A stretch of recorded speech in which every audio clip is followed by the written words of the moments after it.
Assalamualaikum warahmatullahi wabarakatuh. A'udzu billahi minasyaitonir rajim. Bismillahirrahmanirrahim. Alhamdulillahi nahmaduhu wa nasta'inuhu wa nastahdihi wa nastaghfiruhu wa natubu ilayhi wa na'udzu billahi min shururi anfusina wa min sayyiati a'malina. Man yahdihillahu fala mudilla lahu ومن يضلل فلا هادي له أشهد أن لا إله إلا الله وحده لا شريك له وأشهد أن محمدا عبده ورسوله اللهم صل على محمد وعلى آل محمد كما صليت على إبراهيم وعلى آل إبراهيم وبارك على محمد وعلى آل محمد كما باركت على إبراهيم وعلى آل إبراهيم في العالمين إنك حميد مجيد.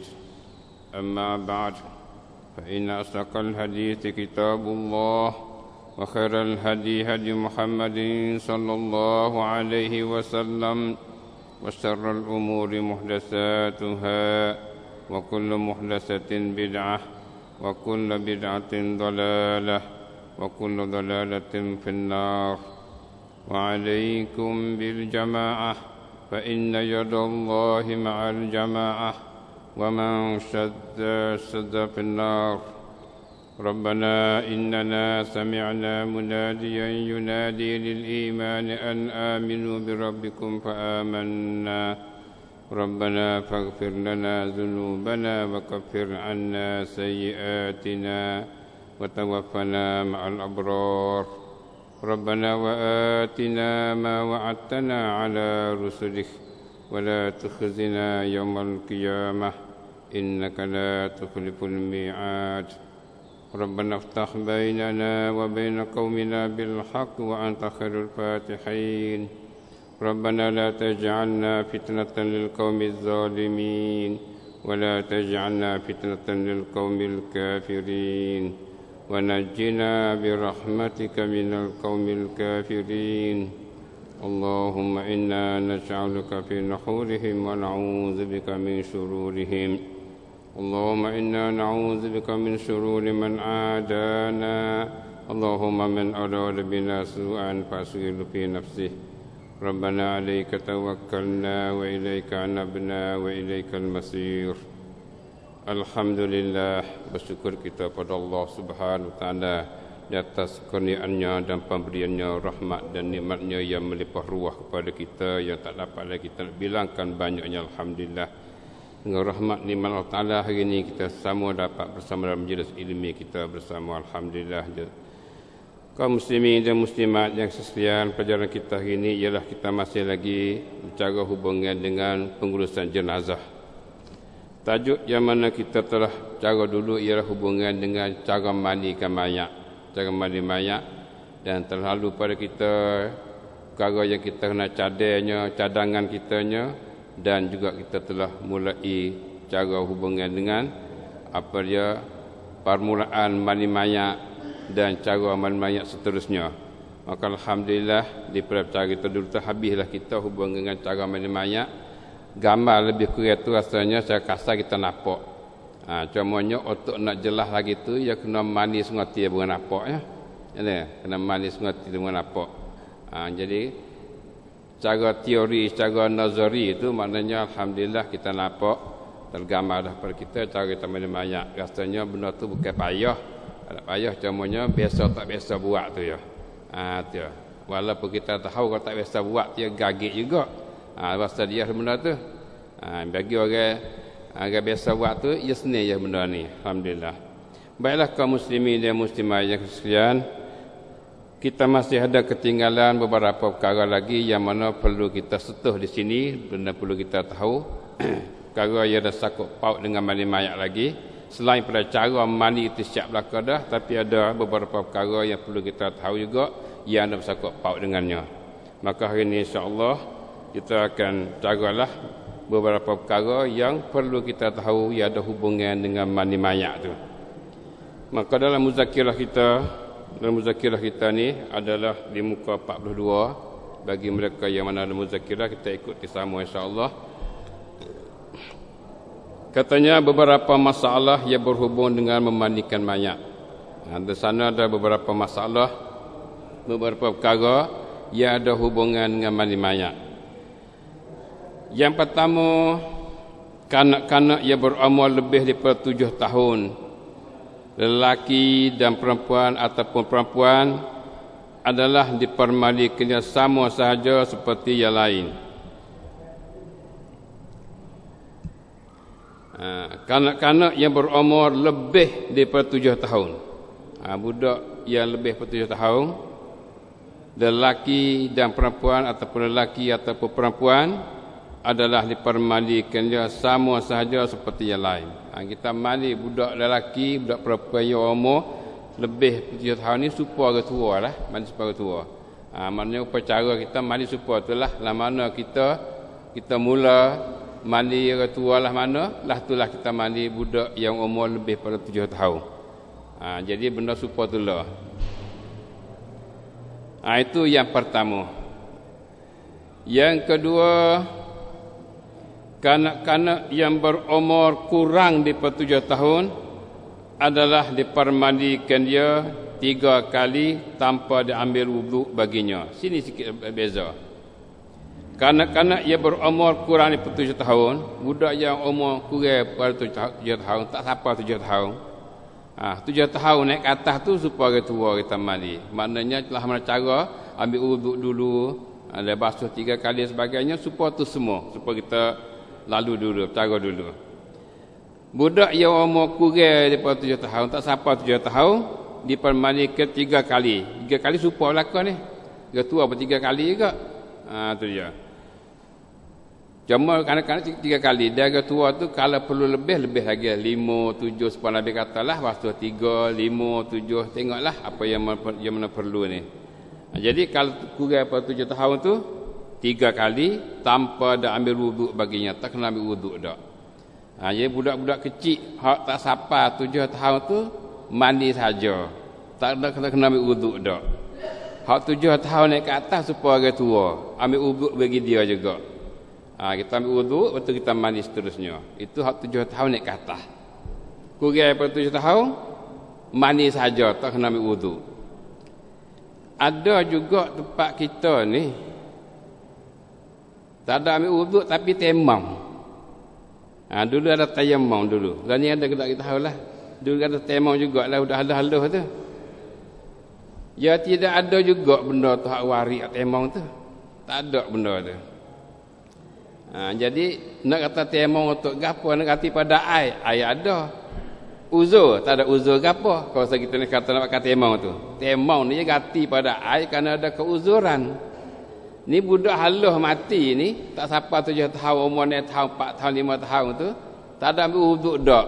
Kita temong pada dia. Temong sebab apa? Tak ada. Sebab tu tak kena temong dah. Jadi kita mandi saja. Mandi saja. Tak kena ambil wuduk, tak kena temong. Itu adalah budak yang tak sampai 7 tahun. 7 tahun ambil wuduk dan mandi sebagai tua. Yalah dak, benar dak? Alhamdulillah. Itu hubungan dengan kanak-kanak. Yang ketiga, kanak-kanak guguran, budak guguran. Hukumnya adalah sebagai berikut. Kita tengok, budak guguran ni, budak beranak tak sampai umur. Beranak tu tak sampai umur, lepas kita tengok bagaimana kita nak mandi dia, maka ada tafsir sebagai berikut.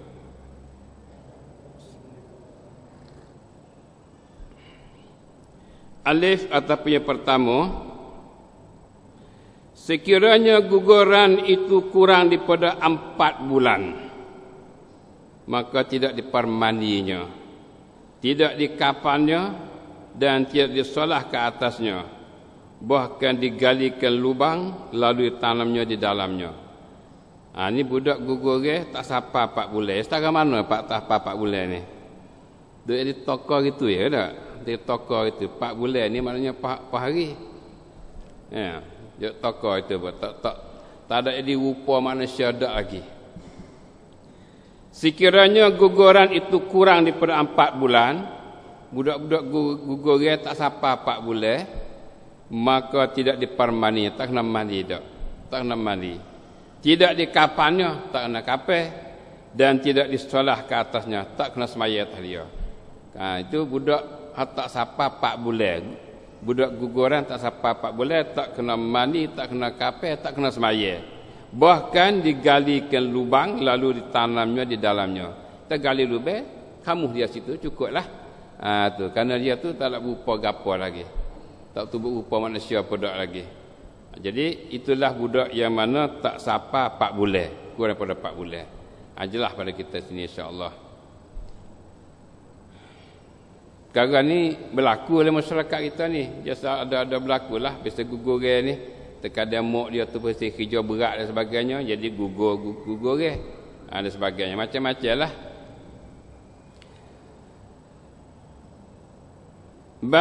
Ataupun yang kedua, hubungan dengan anak-anak guguran juga.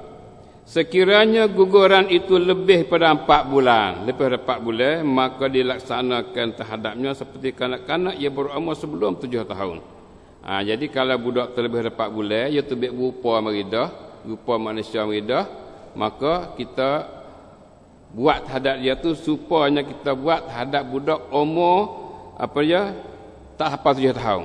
Maknanya kita kena mandi dia, tak kena ambil wuduk dak. Kena mandi, kena kapal, kena semaya, tak ada kena ambil wuduk bagi dia dak lah waktu kita mandi tu. Itu maknanya budak-budak ia lebih pada 4 bulan. Kerana ia telah berupa meridah. Perkara ni selalu ada berlaku dalam masyarakat kita. Baiklah, itulah kaum muslimin dan muslimat di antara perkara yang ada hubungan dengan mani mayat yang perlu kita tahu, tambahan daripada hal dah dulu. Dan yang keempat daripada perkara yang ada hubungan dengan mani mayat lagi ialah keluaran najis selepas memandinya. Keluaran najis selepas memandinya. Ni perkara ni boleh jadi berlaku. Tubik najis lepas kita mandi mayat tu, tubik najis pula pada mayat tu. Kita mandi siap dah. Lepas tu tubik najis. Lepas tu nak buat bagaimana? Kita tengok dalam memberi huraian tentang masalah ni, katanya alif, sekiranya ada najis keluar daripada kemaluannya selepas dimandinya dan sebelum dikapannya, maka wajib dibasuhnya semula. Ini dia. Sekiranya ada najis keluar daripada kemaluannya selepas dimandinya, lepas kita mandi siap dah, tubik najis, dan sebelum dikapannya tak kapal lagi, mandi siap dah dengan air darah, air gapo, air kapur bagus siap dah, selesai. Itu tubik najis. Kalau itu kena aguna, maka wajib dibasuhnya semula. Ini bila najis keluar pada kemaluan dia, tubik ke punggung dia atau kubur dia atau dubur dia tu, maka kena basuh semula. Biasanya kalau tubik tu kut dubur lah, takut ada najis-najis keluar tak habis. Terutamanya kalau kita tu waktu nak mandi mula-mula kita tak tekan perut dia. Ya ada najis tubik dah tapi kita tak tekan perut dia. Kita dah mandi siap semua tu, tubik najis. Kena basuh semula. Yalah, tidak basuh semula. Adakah wajib dipermandinya semula? Jadi adakah wajib kita tu kena start mandi semula daripada awal ke? Atau macam mana? Atau kau dah basuh saja? Basuh tu kena dah, lepas tu kena mandi semula ke tak? Kerana dalam mandi semula ni kena ambil uduk semula dan sebagainya, bukan? Dia. Basuh najis dulu semula, lepas tu ambil uduk semula dan sebagainya. Start semula ke tak ataupun tidak? Katanya ada pada 3 pendapat dalam mazhab Syafi'i. Masya-Allah. 3 pendapat mazhab Syafi'i ni pun. 3 pendapat. Jadi bila tubik najis daripada kemaluan dia, kubul ataupun dubur, tubik najis setelah selesai pada mandi, belum kapal lagi, dicucikan najis, adakah kena mandi semula pula ataupun qada cukup dengan cuci najis tu? 3 pendapat dalam mazhab Syafi'i. Yang pertama, tiada wajib sesuatu pun, sama ada wuduknya atau mandinya. Ni pendapat ni. Pendapat pertama tak wajib dah. Basuh tu stor je. Ya tubik najis kat dubur kat punggung, basuh cuci sudah. Tak ada kena mandi semula, tak kena ambil wuduk semula, ada. Tak ada kena ambil wuduk semula. Mandi semula pun dak, wuduk pun dak. Itu pendapat pertama. Ini mudah. Yang kedua, wajib diwuduknya semula. Ni pendapat kedua kena ambil wuduk semula sebab ia tubik najis kat punggung dia. Supaya kita hiduplah bila kita berak tu atau kita kecil batal wuduk kita. Ini pun supalah. Maknanya tubik najis kat tubuh dia, ambil wuduk semula. Mandi tak kena mandi. Ini pendapat yang kedua dalam mazhab kita Syafi'i. Yang ketiga, wajib mandinya semula. Berat ni, mandi semula ni. Ambil start mulalah. Lah nak kita start mandi mula-mula tadi. Hal ni pun nak start semula pula. Ini berat sikit ni. Nah, inilah maknanya pendapat ulama dalam mazhab kita Syafi'i dapat menerangkan hubungan dengan keluar najis sebelah dubur ataupun sebelah kemaluan bila kita terserta pada mandinya. Maka kita tengoklah dalam kemudahan kita buat kerja. Tengok kemudahan kita buat kerja mana lebih senang pada kita mana kita ambil itulah. Benar ni boleh khilaf ulama ya.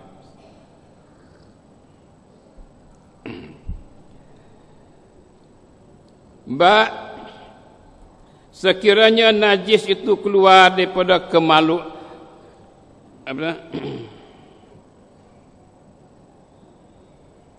sekiranya najis itu keluar daripada kemaluannya setelah dikapankan dia, maka tiada wajib diwuduknya semula dan tiada wajib pula dipermandinya semula. Hak tadi ni kita belum kapal lagi.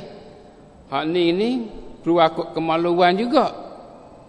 Setelah dikapan kerja, baru kita kapal siap dah. Ia tubik pula dah cemar. Ni payah sikit ni. Tadi tak apa, kita duduk tempat mandi lagi, tak ada kapal lagi misalnya. Ni kita kapal siap dah. Baru kapal tu tubik cemar kat punggung dia, tubik najis semula. Buat agak mana? Katanya, sekiranya najis itu keluar daripada kemaluannya setelah dikapankan dia, maka tiada wajib diwuduknya semula dan tiada wajib pula dipermandinya semula. Tak kena mandi semula dah. Tak kena mandi semula.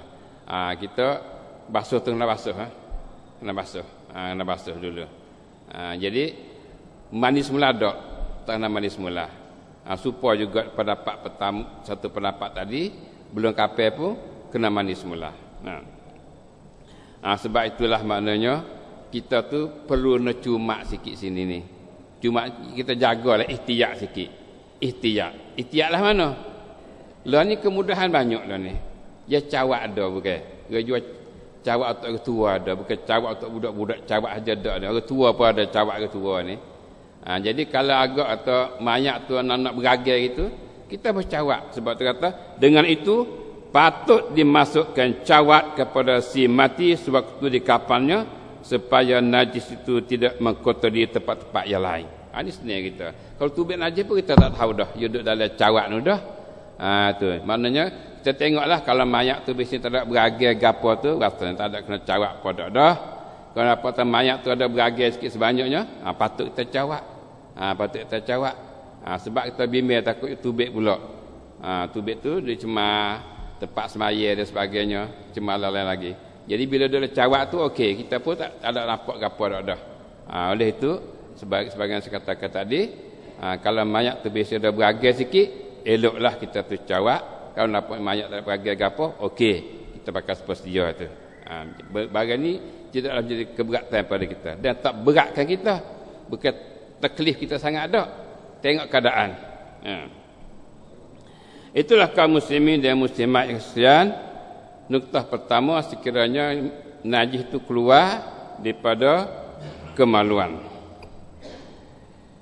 Jim, sekiranya najis itu keluar lain daripada kemaluannya, maka wajib dibasuhnya juga, tidak yang lain lagi. Sekiranya najis itu keluar lain daripada kemaluannya. Kalau najis itu keluar lain daripada kemaluan dia, ikutlah keluar ke hidung ke, keluar ke tengok tubik darah ke tengok ke hidung ke tubuh ke mana ke. Sebagian saya katakan dulu, biasanya dunia kita hari ni orang kena bedih, orang kena bang naga apa tu, kadang darah tu tubik tak beradu, tubik. Maka kena basuh. Sekiranya najis itu keluar lain pada kemaluannya, maka wajib dibasuhnya juga, tidak yang lain lagi. Tak kena ambil wuduk semula, tak kena mandi semula, tak basuh cuci. Sebab tu makna waktu kita mandi itu kita pisahlah katuk dengan pasta dengan gapo-gapo supaya darah tu tak tubik. Lepas tu selamatlah kita insya-Allah daripada tu. Sebagaimana kita bercakap dah dulu. Alhamdulillah. Itulah kaum muslimin dan muslimat yang sekalian. Masalah yang kedua yang mana kita bercakap hubungan dengan najis keluar pada mayat setelah kita dipermandikan dia, maka itulah dapat kita laksanakan ikut apa yang terterangkan oleh ulama kita rahimahumullah. Perkara tadi adalah jelas pada kita insya-Allah. Baiklah, kita pergi pada noktah yang kelima. Sunat bagi orang yang memandikan mayat itu memandikan diri sendiri. Ini habis. Ini perkara yang ada hubungan lagi dengan mandi mayat ni, ialah orang mandi itu sendiri. Sunat bagi orang yang memandikan mayat itu. Sunat ini bukan wajib dak. Bagi orang mandi mayat tu sunat dia memandikan diri sendiri. Sunat yang mandi pula. Lepas dia mandi mayat, dia pergi mandi tubuh dia sendiri pula. Itu sunat yang ini. Sabda Nabi sallallahu alaihi wasallam dan maknanya adalah sunahlah. Man ghassala mayyitan falyaghtasil wa man hamalahu faltawadda. Di hadis riwayat Abi Daud 58 dah, ke bawah tak ada dia, terlubuh ke bawah dia. 58 dalam Sunan Abi Daud rakam 3161 dan juga Sunan Tirmizi rakam 994 dan Imam Ahmad juzuk 2 muka 240 dalam rakam hadisnya 43358. Nah, Nabi kata man ghassala mayyitan falyaghtasil wa man hamalahu faltawadda. Maksudnya sesiapa memandikan mayat maka hendaklah ia mandi. Siapa mandi mayat adalah itu mandi sendiri, mandi itu. Sudah kita mandi mayat maka kita mandi tubuh kita. Itu dia. Sunat tak saya mandi pun tak ada apa. Kalau mandi itu kena dengan sunnah. Kalau susah nak mandi tak ada apa. Kita pun ada wuduk ada apa dah tak ada okeylah. Nanti semaya dah lah. Tak ada apa. Dan sesiapa yang mengusungnya maka hendaklah ia berwuduk. Ni eloklah kita nak usung mayat tu kita ada wuduk, ambil wuduk. Kita nak usung mayat pergi kubur, usung mayat untuk pergi semaya sebagainya, eloklah kita tu fal yatawadda, hendaklah ambil wuduk. Ini adalah ajaran Nabi sallallahu alaihi wasallam kepada kita dalam kita beramal dalam hidup kita ni. Itulah kaum muslimin dan muslimat yang sekalian, hubungan dengan orang mandi mayat, sunat dia mandi dia sendiri, dan bagi orang nak mengusung mayat, sunat dia tu adalah berwuduk. Nah, alhamdulillah. Habis kita hubungan dengan beberapa perkara yang ada hubungan dengan apa dia? Mandi mayat. Di sana kita ada ketinggalan lagi perkara yang tidak warid pada mandi mayat. Kita nak tahu juga perkara yang tak ada warid. Perkara yang tak ada oleh sunnah pada mandi mayat. Perkara tak ada oleh sunnah, tak ada warid pada Nabi dalam masalah mandi mayat. Tak ada kena buat benda ni, dia tak warid. Ada beberapa perkara yang tidak warid di dalam sunnah pada memandikan mayat. Ada perkara yang mana tidak datang pada Nabi pada mandi mayat. Bila tak ada datang tak kena buat. Ya gini, sunnah ni ya panggil ada sunnah fi'liyah, ada sunnah tarkiyah. Sunnah ni sunnah pesing kena buat dan sunnah pesing kena tinggal, tak buat. Tak buat tu sunnah, kalau buat tu bukan sunnah. Ada tak? Ada sunnah pesing kena buat, mana kita nak buatlah sunnah tu tu. Pas sunnah pesing tak buat. Sunnahnya pesing tak buat, kalau buat tu bukan sunnah. Sebab Nabi Allah syahadah dalam hadis itu apa dia?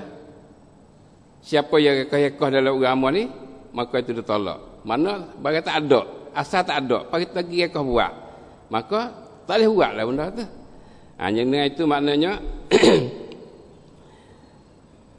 kita ada dapati dalam mandi mayat juga ada sunnah pesing buat dan ada sunnah pesing tak buat. Maka di sini nak ayat beberapa perkara yang tak ada datang pada warid. Tak warid datang pada Nabi SAW. Tak ada riwayat yang datang pada Nabi, maka tak kena buatlah. Kalau buat pun ya tak ada lah. Tak kena buat. Gapo dia kata antaranya satu berzikir orang yang memandinya ketika membasuh setiap anggota mayat itu. Zikir. Jadi orang duk mandi itu ya ada berlaku juga. Di mana zikir bismillah, bismillah, bismillah macam ataupun zikir subhanallah, subhanallah duk mandi mayat, basuh tangan subhanallah, basuh tangan Allah kebat sebagai tak ada ini. Tak ada. Jadi Maknanya kita bismillah masa wuduk dulu tu sudah lah bah mandi. Mek wuduk lepas tu mandi sudah lah, apa tak ada kena duk berzikir semua, tambah zikir dak dah lah. Tu je. Kalau kita berzikir juga, tak kena sunnah lah. Sunnahnya tak kena zikir sini. Kalau zikir tu bukan sunnah. Tu dia. Itu perkara yang pertama. Kita tak tahu lah masyarakat kita ada ke tak di sini, tempat kita ni. Zikir jika duk mandi mayat tu. Kalau ada, kita kau tinggal lah. Tak kena buat benda tu. Itu makna satu daripada perkara yang perlu kita tahu, perkara yang tidak wajib pada mandikan mayat. Yang kedua, menyaringkan zikir ketika mandinya dan ketika mengiringinya ke kubur. Menyaringkan zikir ketika memandinya. Baca zikir tak dah, lepas tu dia baca derah pula. Baca derah menyaringkan zikir waktu mandi. Tak ada juga. Baca diri baca pun tak ada dah. Lepas tu tambah pula dengan derah pula. Tak ada juga tu pun. Ada tak? Dan ketika mengiringinya ke kubur, begitu juga zikir jika pergi kubur pun tak ada. Kita usul mayat ke kubur pun tak ada. Ini masalah usul pergi mayat ni. Jadi kita jaga sekarang ni hubungan dengan mandi. Jadi perkara tidak ada wajibnya pada mandi, ni dia.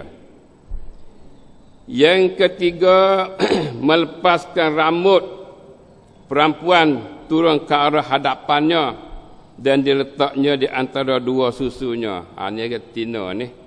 Berkali ada lah dia kalangan tina ni, rambut dia tu buat lepas ke mendapai ni. Kalau itu mandi mayat. tak ada suruh, tak ada warik lah. Mungkin kata kena ambil rambut tina tu buat turun mari tak dapai ni. Lepas tu duk mandi rambut atas dada ni. Tak, rambut turun ke bawah tu pun tak ada apa lah. Basuh. Basuh dia. Yang cuci rambut turun ke belakang, tak ada apa. Bukan nama dapai dak. Takut kita terasa kata mesti kena letak rambut dapai itulah. Dak. Bukan datang pada sunnah lagu tu, tak ada sekali.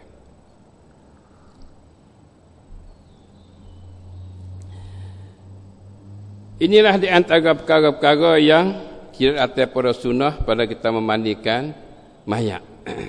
Maka patutlah kita tu muraikan benda ni, patut kita jaga benda ni supaya kita tu tak dirluh pada perkara yang dikatakan bid'ah. Tak ada kita usah buat. Sebagian saya katakan tadi, sunnah ni ada sunnah pasti kena buat, ada pasti sunnah pasti kena tinggal. Jadi pasti tinggal tu kalau kita kecil buat tu, hak tu kata bid'ah tu. Tak kena tu. Na'udzubillah min zalik. Satu lagi kita dalam hari di sini, benda yang berlaku juga dalam masyarakat kita ni dan tidak ada dalam sunnah juga dalam mandi mayat, iaitu mencadangkan air tanah. Cadang air tanah sebagai ihtiyat, takut mayat tu takut boleh jadi dia tu setengah anjing dengan babi dan sebagainya. Cadang air tanah. Ada juga masyarakat kita sampai hari ni pun ada. Dia cadang air tanah seperti sebagainya, cadang bimbe ihtiyat yang ni ihtiyat. Jadi ihtiyat maknanya ihtiyat tu teruk doa tu. Ihtiyat teruk doa. Anjing pun tak ada kat rumah kita. Kau kok Chiang Rai kok Nung, dia kata rumah abang Masjid Selah tu boleh ihtimal dekat sikit. Jadi tempat kita ni, kampung kita tu anjing tak ada pera, babi tak ada. Jadi kita cadang air tanah, ihtiyat bimbe takut-takut mayat ni pergi setuh dengan anjing, pergi setuh dengan babi. Lepas tu cucur air tanah dululah. Tu je. Jadi maknanya lebih kek sikit nampak ni, telajak ni. Bimbe berdoa ni. Bimbe berdoa ni. Tak tergambar juga bimbe dia tu. Ada dalam masyarakat kita siapa hari ni pun ada lagi dalam sana benda ni. Bagi setengah tempat tu. Mana tak ada. Benda tu tidak ada dalam sunnah untuk kita nak ihtiyat. Nak basi. Beringat siapa tahu tu tak ada. Kita buat mengikut zahir. Ya tak ada nak pergi babi pada. Sudah ada apa lah. Anjing pun tak ada rumah dia. Cukup tak ada apa. Tak kena cadang air tanah. Untuk nak apa je cuci je tak lah. Itulah kaum muslimin dan muslimat yang sekalian. Rasanya tergambarlah kita hubungan dengan kita memandikan mayat pada awal hingga akhir. Maka hari ini kita tamat sesalah mandi mayat. Dan rasanya lebih kurang tu kita pandai dah mandi mayat lebih kurang. Kalau tak pandai coba mati sore, terang mati walolok lah apalah. Nah, otak orang mandi tu. Jangan mati sungguh kau dulu mati sungguh dak. Tu. Lepas tu coba kita terang mandi mayat. Nah. Mandi sebagai mandi mayat di atas saudara kita buat contoh teladan tu kalau boleh. Maka setakat ini selesailah upacara memandikan mayat dan berikutan ini dijalankan upacara mengkafannya pula. Alhamdulillah selesai kita mandi mayat dan perjalanan kita akan datang insya-Allah kita akan masuk HKP pula. HKP makna kita ada lagi 2-3 tangga lagi dalam pengurusan mayat ni iaitu kapan dan juga diperkuburkan dia. Solah lepas kapal tu semaya, lepas semaya tu jika bumi 3 noktah penting lagi kita masih ada dalam percaraan pengurusan mayat. Lepas tu kapalnya hubungan takziah yang akhir sekali. Itulah kita pergi setangga-setangga mengikut apa dia perkara yang berlaku sengati dalam pengurusan mayat tu insya-Allah. Semoga sikit sebanyak jadi maklumat dan ilmu pada kita untuk kita dapat beramal insya-Allah. Maka perjalanan kita kini dalam hubungan pengurusan mayat setakat ini insya-Allah dan kita sambung hubungan dengan hadis pula insya-Allah yang mana ada sama kita insya-Allah. Sallallahu alaihi Muhammad wa alihi wasallam. Subhanaka rabbil izzati amma yasifun wa salamun alal mursalin walhamdulillahi rabbil alamin. Dan perjalanan seterusnya kita sambung hadis pula insya-Allah.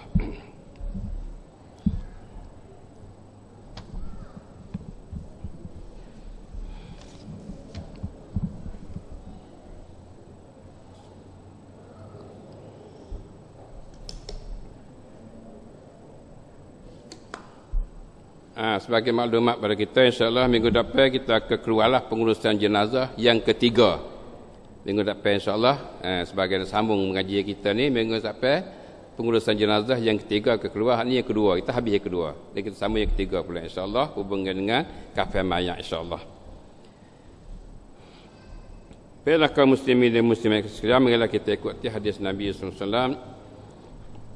Bismillahirrahmanirrahim. Alhamdulillahirabbil alamin wa bihi nasta'in wa la haula wa la quwwata illa billahil aliyyil azim wa sallallahu ala sayyidina wa habibina Mustafa Muhammad wa ala alihi wa sahbihi wa man istanna bi sunnatihi wa ihtada bi hadihi wa da'a bi da'wati ila yaumiddin.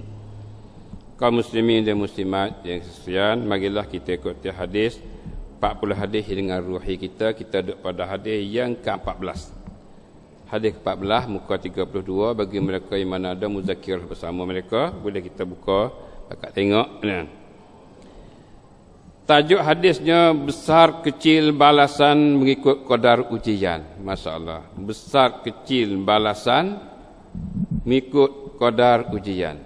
Besar dan kecil balasan Tuhan nak bagi pahala banyak sikit pada kita tu mengikut qadar ujian. Mengikut qadar ujian.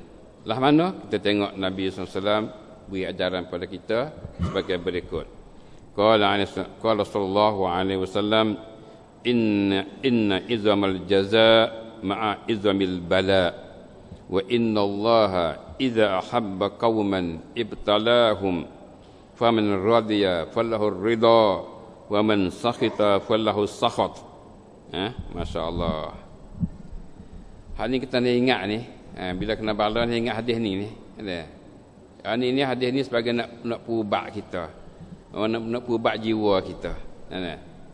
Nabi kata inna izamal jazaa ma'a izamil bala wa inna Allaha idza habba qauman ibtalahum faman radiya falahu ridha wa man sakhita falahu sakhatu.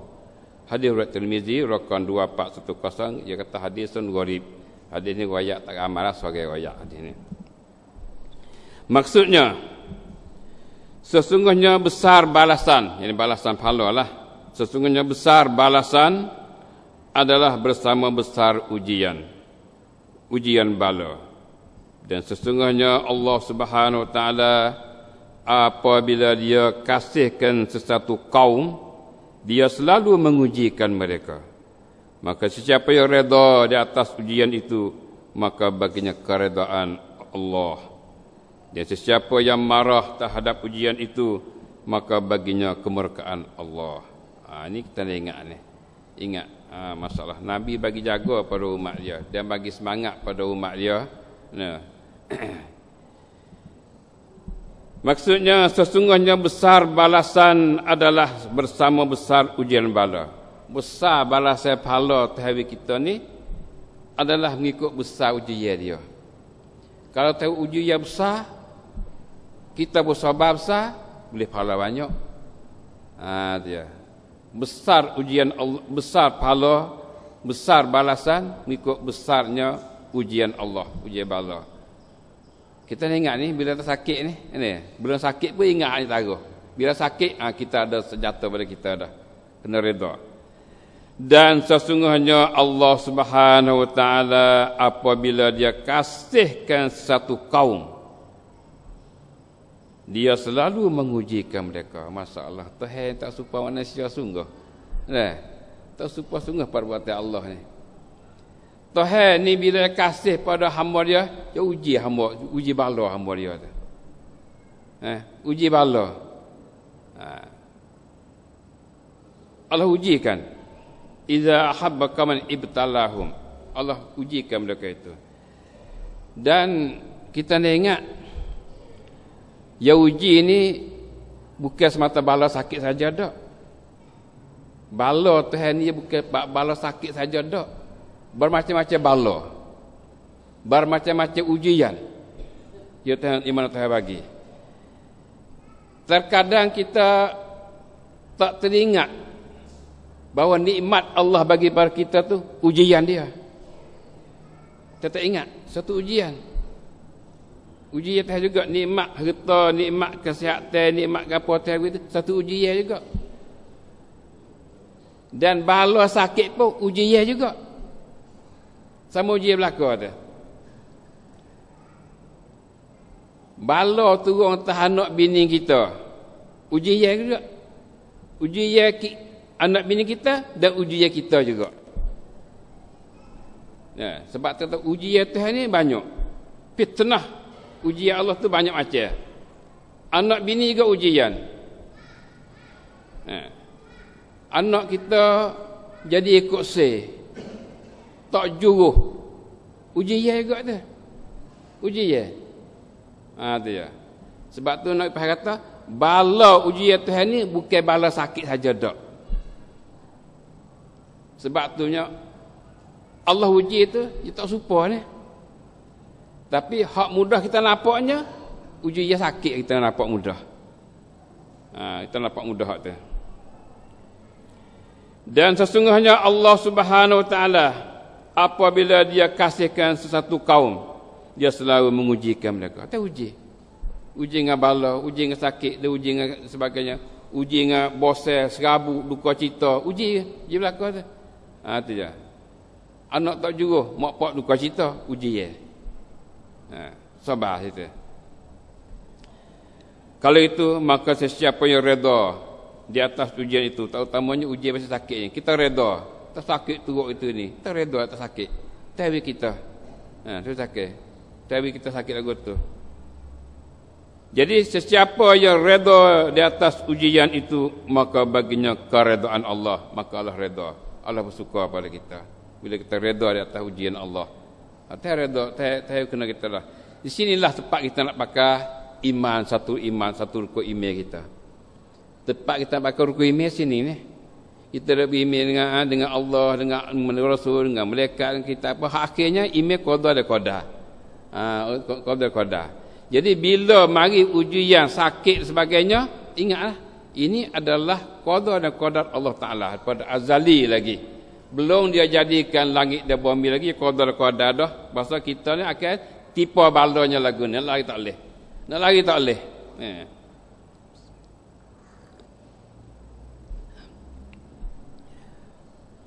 Cuma perkara yang mana kita boleh ikhtiar, kita ikhtiar. Di atas benda yang boleh ikhtiar. Tapi bila siapa masa Tuhan uji, dia kena jadi benda ni. Dia. Jadi kewajipan kitanya benda nak ikhtiar. Nak selamat daripada penyakit, selamat daripada bala apa yang mana boleh kita ikhtiar. Bisa cari bomo. Bisa kena mengelak daripada benda kejahatan, keburukan manusia nak buat kita mengelak dan sebagainya. Nah, itu usaha. Itu kadar usaha kita ya. Tapi bila sampainya masa qada dan takdir lagi tak boleh dah benda tu. Sebab tu dia pakai baju crop je gapo sampai masuk, pergi sepatu juga. Gimana? Hak tu biasa penyakit macam tu. Dah, lagi tak boleh. Dia beringat duduk dalam rumah tak tubik rumah itu, pergi semai jemaah pondok dan sebagainya, kerana beringat tu. Sampai masa je tubik congok-congok peng dia masa itu. Nak kata kana. Dah, inilah kita tak boleh. Tapi qadah usaha kita berusaha, itu ikhtiar usaha, kena usaha hak dia. Kena usaha. Sekadar yang mana kita usaha dalam batasan-batasan yang diizin oleh Allah Ta'ala, kita usaha. Dalam batasan tak izin. Jangan batasan tak izin. Itu kita usaha. Kalau berlaku telah kita ingat, inilah dia qada dan qada Allah, dan kena redha. Lagi tak boleh benda ni. Lagi tak boleh. Itulah yang mana kita boleh pakai rukun iman kita, yang mana kita berimeh. Tak sampai masa kita tak tahu, tak sepak tunggu kita tak tahu kata tu qada teh kita sepak tunggu, sepak batu, soyok kuku-kuku qada dan qada Allah Taala. Lagi tak boleh benda tu. Duk molek-molek lagi sepak. Jadi, tu molek-molek gecah tangga, jatuh tu pecah kepala. Nak kata kan tu. Tu qada Taala tu timur dah tu.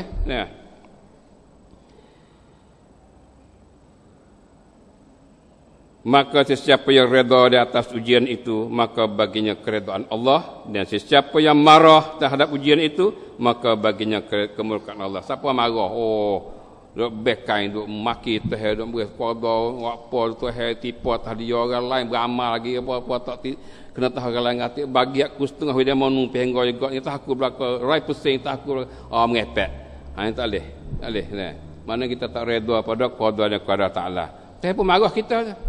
Kita marah, teh marah kita juga. Kita redha, teh redha kita. Sebab tu kita ni hamba. Kita ni hamba. Nak lari, nak menang dengan teh tak boleh dah.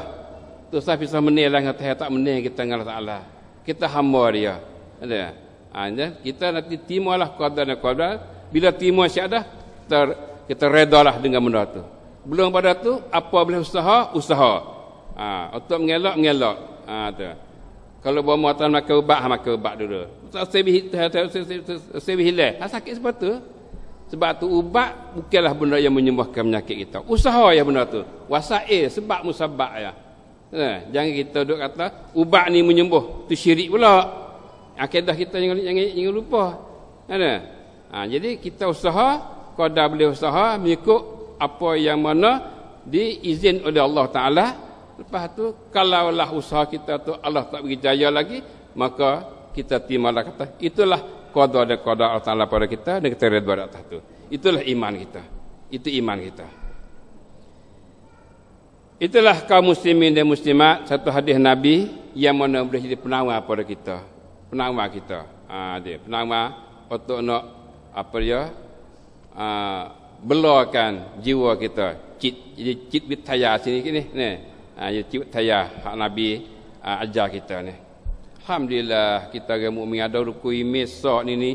Alhamdulillah, sebab itulah kalau nak ukur segi jiwa manusia atas dunia ni, orang yang jiwa lebih tenang tak ada dah lebih daripada orang mukmin. Tak ada lebih daripada orang mukmin.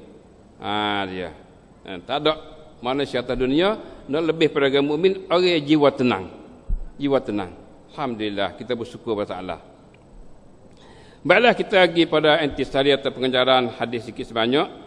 Yang pertama dalam hadis ini didapati Rasulullah SAW menyatakan beberapa peraturan yang tetap di sisi Allah Subhanahu Wa Taala terhadap hamba-Nya. Dalam hadis ini Nabi wayak tentang peraturan yang tetap daripada Allah Taala terhadap hamba Dia-Nya, dan Allah Subhanahu Wa Taala tidak akan menyalahi dalam melaksanakan peraturan tersebut. Dia tak menyalahi. Dia aturlah manalah itulah. Dia buat mengikut bagaimana dia atur. Itu adalah mengikut ilmu dan kebijaksanaan Allah Subhanahu Wa Taala yang mana kita tak dapat tahu tentang ilmu Taala. Yang kedua, peraturan pertama ialah peraturan balasan di atas ujian Allah Subhanahu Wa Taala. Terletak Rabiat kod rabiat dia hubungan dengan peraturan balasan di atas ujian. Balasan di atas ujian. Mengikut ketetapan Allah bahwasanya setiap ujian bala Allah Jadi timpakan ke atas hambanya, ada balasannya. Ini kita tak payah pantau tahanya. Setiap bala Tuhan tipa tu ada balasan. Bila Tuhan tipa bala kita, ada balasan. Maka besarnya balasan Allah terhadap hambanya adalah mengikut besarnya bala yang ditimpa ke atasnya. Ini undang-undang Tuhan. Besar balasan dia mengikut besar ujian dia. Dia tipa bala banyak kita boleh pahala banyak kalau kita sabar. Kalau kita sabar. Duduk situ. Inilah Tuhan bila dia kasih dia tipa bala. Bila dia kasih dia uji. Dia uji bila dia kasih seorang. Macam-macam ujian lah. Nak tipu bala macam mana tu, nak uji macam mana, terserah pada Allah Ta'ala. Itulah kaedahnya, undang-undang Tuhannya, bila kasih satu kaum, dia ujikan kaum tu. Yang ketiga, peraturan yang kedua mengikut iradat dan kehendak Allah Subhanahu Ta'ala, bahwasanya apabila dia kasihkan mana-mana hambanya, dia tetap mengujikan mereka dengan berbagai-bagai ujian. Jadi hak pertama tadi, bahwasanya balasan Allah mengikut ujian dia. Yang kedua ni, Allah Ta'ala bila dia kasih hamba dia, dia uji hamba dia. Hamba dia kasih, dia uji. Ya tak supaya kita manusia ni, kita manusia sama manusia bila kasih ni, kita nak beri macam. Nak beri bila kita kasih ni, Tuhan nak uji. Itu dia. Ikut iradat Allah dan kehendak Allah Subhanahu Taala, ikut kehendak Tuhan, bahwasanya apabila dia kasihkan mana-mana hambanya, ia tetap mengujikan mereka dengan berbagai-bagai ujian. Dia uji, berbagai ujian. Dia kasih hamba dia. Dan kita pun kena rasalah bila dia kasih, dia kasih aku ni, alhamdulillah. Alhamdulillah. Jadi bila kita sakit itu, alhamdulillah, kita puji Tuhan, syukur pada Allah Ta'ala. Tuhan kita teringat yang banyak. Ingat yang banyak. Kalau lah Tuhan tak uji, kali kita tu duduk kat takor, kat mana. Bila Tuhan uji tu, ingatlah.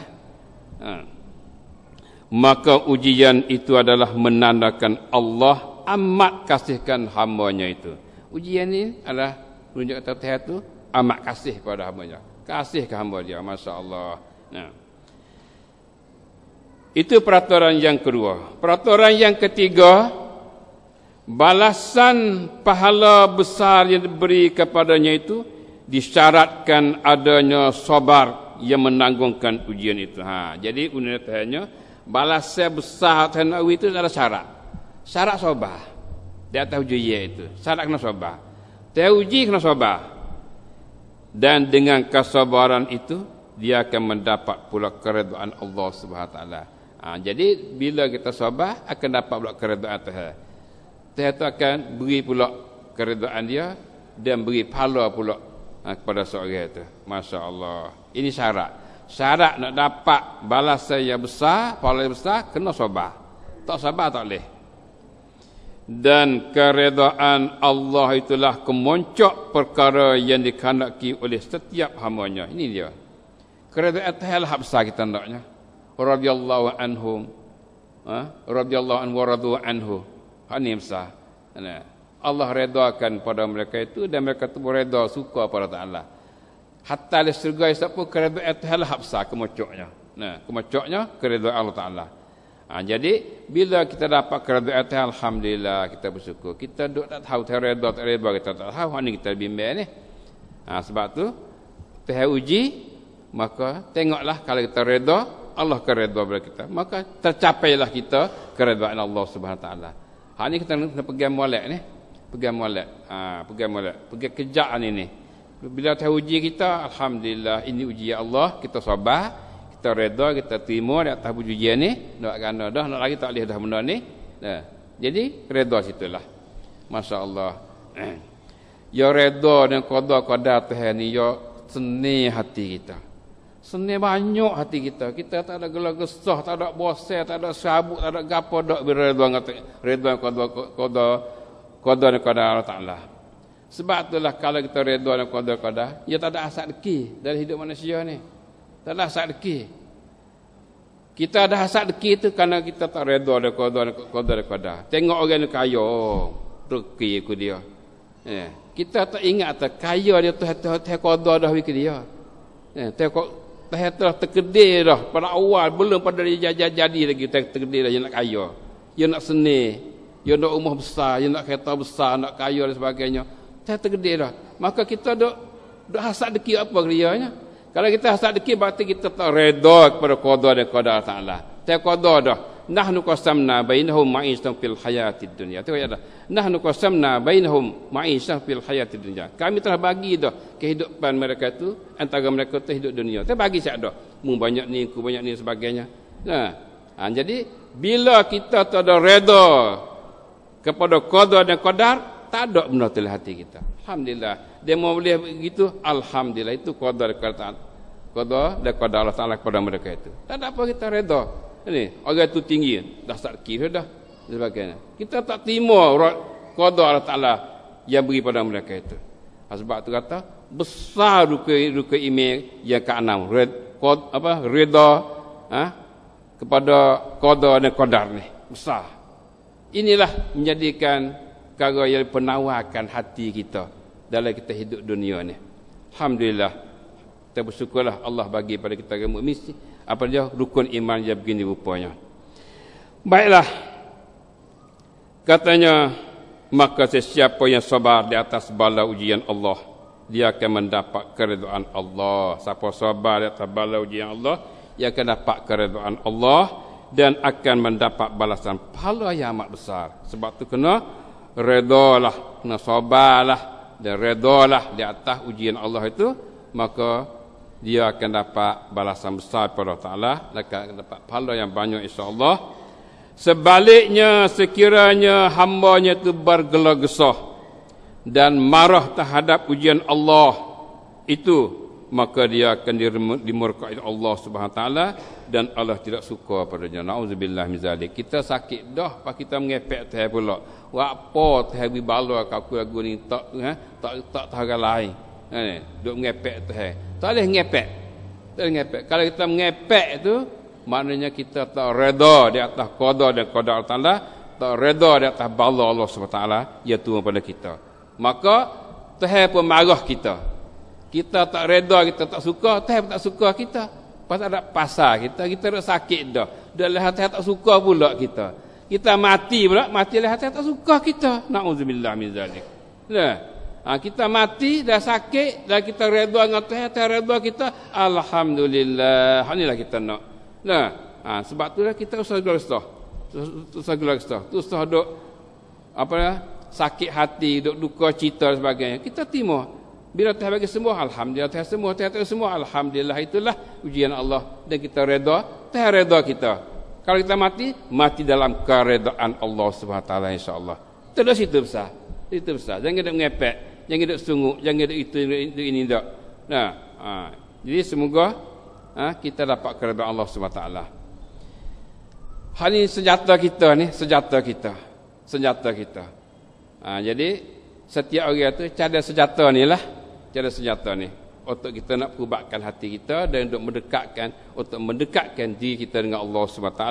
Semoga kita hidup dalam keredaan Allah insya-Allah, dan keredaan Allah itulah kemuncak yang dikehendaki oleh kita hamba ini. Nabi SAW selalu berdoa pagi petang supaya selamat di dunia dan di akhirat nanti. Nabi juga berdoa supaya selamat dunia dan akhirat. Selamat dunia, selamat akhirat. Dunia pun untuk selamat, akhirat pun untuk selamat. Ini hak doa. Hak yang terkedai tu kita timalah yang terkedai tu. Untuk kita duduk ni berdoa. Nabi ajar kita, Allah ajar kita, Rabbana atina fid dunya hasanah wa fil akhirati hasanah. Tuhan ajar kita, wa qina azabannar. Tuhan ajar kita, Nabi ajar kita. Hak ni usaha kita, hak Tuhan ajar kita. Lepas tu, hak Tuhan nak buat tu kita akan terima. Di situlah kita insya-Allah. Nabi ajar, Nabi selalu berdoanya, Allahumma inni as'alukal afiyata fid dunya wal akhirah. Allahumma inni as'alukal afwa wal afiyata fi dini wa dunyaya wa ahli wa mali. Hadis riwayat Imam Ahmad juzuk 2 muka 25. Maksudnya ya Allah, ni doa Nabi saya berdoa dan kita pun patut berdoa dengan doa ni.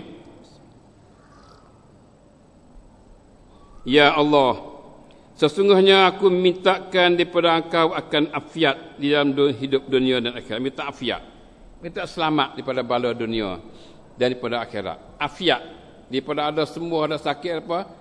Selamat daripada benda apa yang akan ganggu kita. Minta selamat pada benda tu. Afiat dalam hidup dunia dan juga dalam hidup akhirat. Dunia ni kita boleh tengok, akhirat tu bila sampai sana kita boleh tahulah itu selamat kita tu. Jadi inilah di antara doa Nabi dan kita pun patut berdoa dengan doa sebagai begini. Dan aku memohon Allahumma inni as'alukal afwa wal afiyata fi dini wa dunyaya wa ahli wa mali.